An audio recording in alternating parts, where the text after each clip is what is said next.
Hey guys, welcome back to our channel. In this video, I'll teach you how to create a Facebook cover on Canva. If you want to know how it's done, then this video is for you.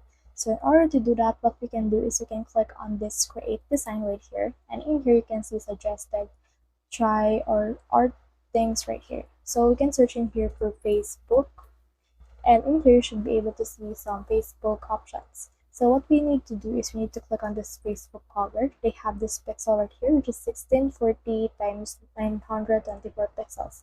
So click on this one, and this will create this specific thing right here wherein you can edit out everything.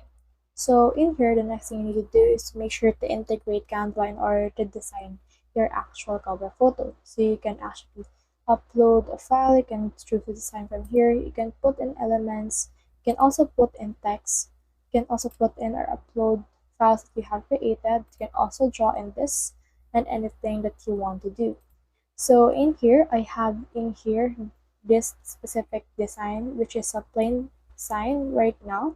But as you can see, as I have progressed and put this thing that I have created earlier, as you can see, it will now look like this one. So this ratio right here greatly fits the Facebook cover photo. The next thing you need to do is just adjust everything on your needs. Then from in there, click on share. Then in here, click on download. Then choose PNG, then click on download right here in order to properly download your Facebook cover photo. So that's the whole process. If you have any questions, just comment down below and we'll try our best to answer. Thanks.